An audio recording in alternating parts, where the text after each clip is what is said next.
David Goggins is a former Navy SEAL and USAF Tactical Air Force Control Party member who served in Afghanistan and Iraq. He is also a world-renowned ultramarathon runner and triathlete. But what makes David so remarkable isn't just his accomplishment in the military or the fitness world. It's an incredible story of overcoming adversity.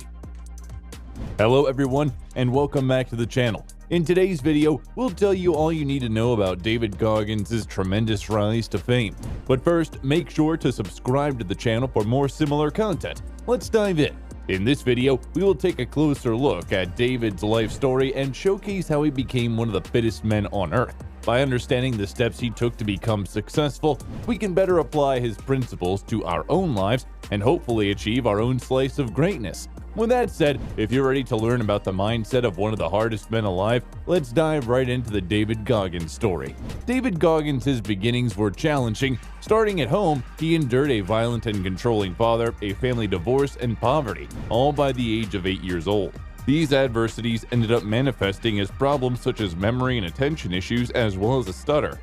Despite having a rough home life in his youth, David has longed for a fresh start after he moved to Indiana with his mother and brother. He longed for a place where he felt safe, and nevertheless, Goggins did not anticipate the pain he would suffer during his first days at school, where he would eventually get bullied because of his unique appearance and because he didn't know how to read. Goggins didn't appreciate the bullying, and as a result, he began skipping classes in order to escape the ridicule that was constantly lobbed at him by his classmates. Needless to say, Goggins' youth was not filled with sunshine and rainbows. It was a very tough and challenging way to grow up. Fortunately, those hardships did not break him and instead made him stronger in the long run. Once Goggins completed his schooling, he gave the military a shot. Unfortunately, after a failed attempt to join the Air Forces as an elite pararescue team member due to sickle cell anemia, he became defeated for a very long time. But Goggins persisted. Despite the diagnosis, he refused to give up. "I wanted to feel something besides defeat. I wanted to just go the distance," David said. Eventually, he made his way into the Air Force, but as part of a different squad. This time around, he made the cut to become part of the United States Air Force Tactical Control Party. But after a service for 5 years, he left the Air Force. After his 5-year stint in the Air Force, David found himself barely able to make ends meet. He worked as an exterminator, ate tons of junk food, and gained lots of weight. David's life started to spiral in a downward direction, and he began living an uninspired life. Fortunately, David watched a documentary about the Navy SEALs one day and found something to be inspired by. The challenge of becoming a SEAL and having the mental and physical toughness of the program participants gave David something to aspire towards. Serendipitously, the show inspired Goggins to want to do more with his life. It inspired him to strive to become something more, something great. He was tired of being a nobody who just watched the lives of other great people on TV. So it was in this moment that he found the motivation that would help him go on to lose more than 100 pounds in under 3 months. He discovered a newfound fire and energy. Thus, he channeled his driven to finally get fit and apply for the program. He reflects that "it made me reflect on my fears, my insecurities. I saw real men who were overcoming adversity." In order to get in shape, David joined a gym. Despite his intentions, he was unable to run more than a quarter mile on his first day. As a result of his psychological defeat, Goggins returned home crying and turning to food for emotional support. Despite the minor regression, this man wasn't the same as the person who was unmotivated to grow.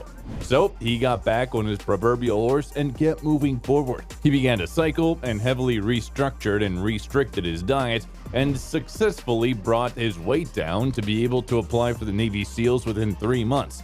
The rest, as they say, is history. David Goggins held strong to his commitment and entered Navy SEAL training. Despite tremendous growth and progress in the program, he particularly struggled with the infamous Hell Week, an intense week-long training session where SEAL candidates are forced to move with minimal sleep and food. Despite failing this grueling week the first time around due to a case of pneumonia and the second time due to a stress fracture injury, he responded by completing 2 successful Hell Weeks in the same year. This shattered his limiting beliefs around his performance abilities and further fueled his progress. This was the light bulb moment for Goggins, where he realized he needed to acquire a strong mental toughness in order to maintain a strong physical toughness. He dedicated himself to training both the mind and the body from this point forward. His career in the military lasted for 2 decades, and he received the Top Enlisted Man Award for his efforts. One of the most challenging moments in Goggins' life was when a helicopter containing several of Goggins' close friends inside crashed during Operation Red Wings in 2005. He used this devastating tragedy as fuel to drive him further.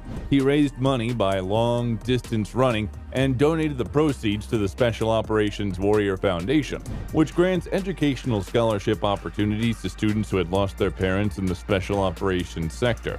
He raised over $2 million for charity. David became an ultramarathon runner as a way to add momentum to his tragedies. The Badwater 135 is a grueling 135-mile run beginning in the Death Valley, 282 feet below sea level, and ending at an elevation of 8,374 feet. To add to the excitement, it takes place in January when Death Valley is at its hottest. His qualification race was a one-day 100-mile run in San Diego, which he completed in 19 hours with little preparation. Upon finishing, he spent an entire year training for the Badwater 135 as hard as he could. Taking 5th place, he completed it in 30 hours. He would face challenges with his personal health, and when David's doctors examined him for a routine checkup in 2010, he found a birth defect called an atrial septal defect. Due to a hole between the atrial chambers of the athlete's heart, the organ wasn't able to operate at its maximum capacity. He was also struggling with progressive muscle weakness and wasting. In order to save his life, David began to work intensely on rehabilitating himself. With consistent daily stretching, his body began to heal itself and realign.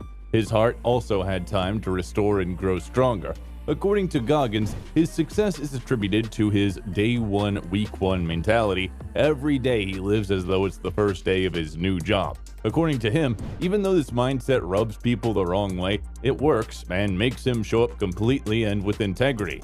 He has also learned to never get comfortable with his accomplishments. He has stayed hungry for more and believes that if you are not continually challenging yourself, then you will never be satisfied with life. David Goggins states that every day is an opportunity for achievement, and he doesn't feel complete unless he has strived for that. His discipline is internally motivated and unshakable by any external standards. He also aims to hold his standards higher than others do in order to achieve what others deem is impossible. These days, David Goggins also shares his message with people all over the world through his motivational speaking business, where he uses his life stories to inspire audiences everywhere to get off their butts and get disciplined, to push their limits, and most importantly, to try hard. That was all from us today for this video, folks. See you in the next one.